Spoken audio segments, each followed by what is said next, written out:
Yo mga katropa, ito ay Euro Griffin. Ayan o. Nandito tayo sa kalsada.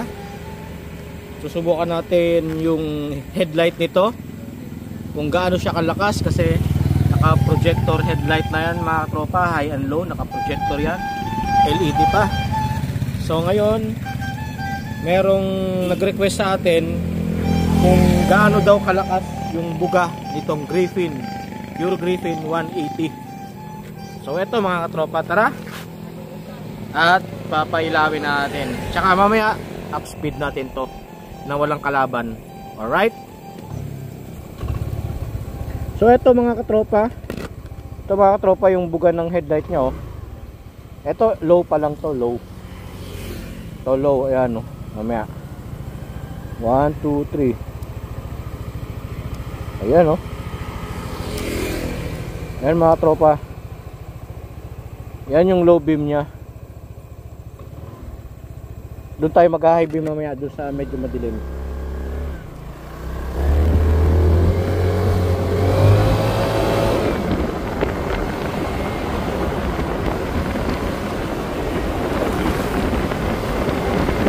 Low beam pa lang yan. At oh, patay natin oh. Ayan oh. Oh, low beam. Ito yung high nya oh. Kita sa dulo, buta.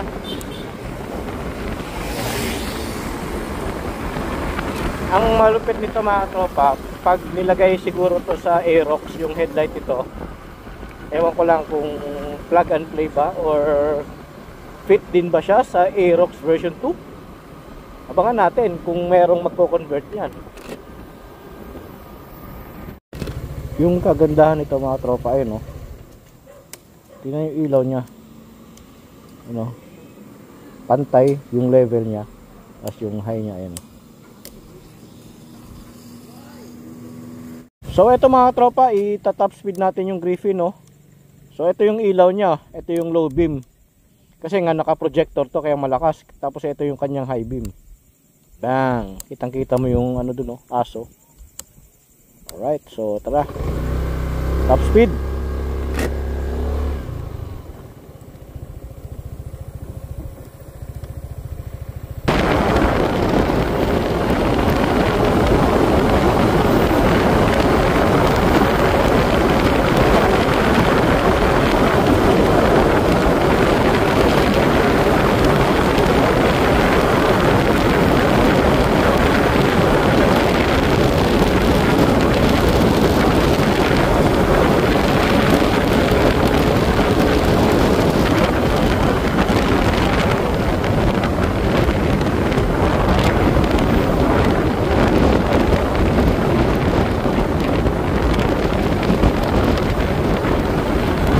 Lubong tayo sa hangin, try natin pabalik.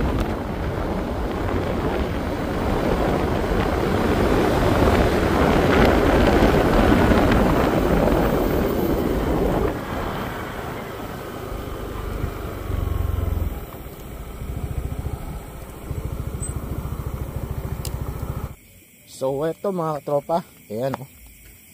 So Griffin, ayan, ang kagandahan niya mga tropa, pwedeng patayin yung DRL nya, ano, pwedeng paanda rin, tapos headlight.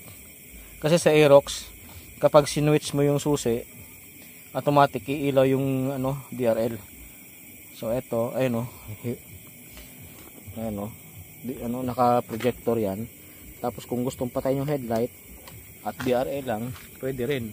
Tapos ang kagandahan pa nito mga tropa, meron doong LED sa baba dito, ayan o. Tapos si signal light, ayan o,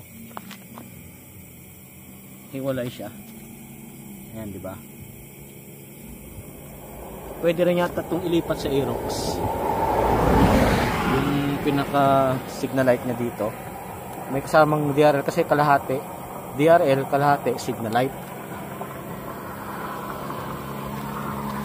Subukan natin i-top speed to, tapos yung buga ng ilaw na talaga maganda.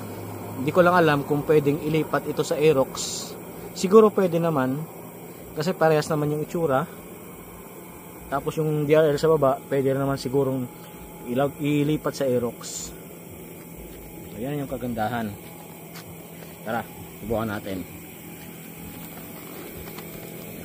Tapos dito nga pala mga tropa, DRL na rin, ayun, oh. Wala nga lang siyang signal light, ay wala siyang hazard. Subukan natin. So ito, headlight, low beam, bang!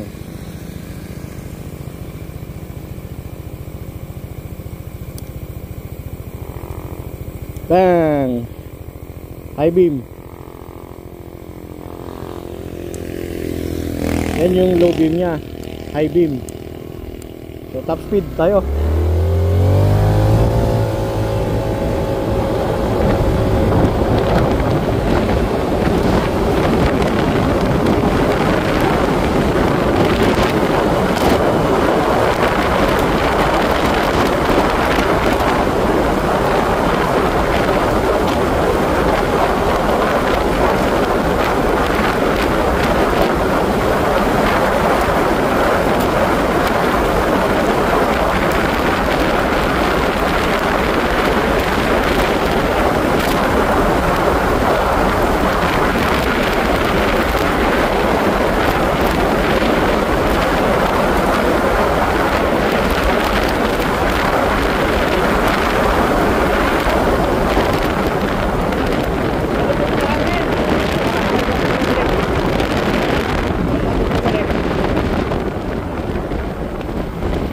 Sa hangin, try natin pabalik.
Ayun mga tropa, 139, kaya niya mag 140. Tapak.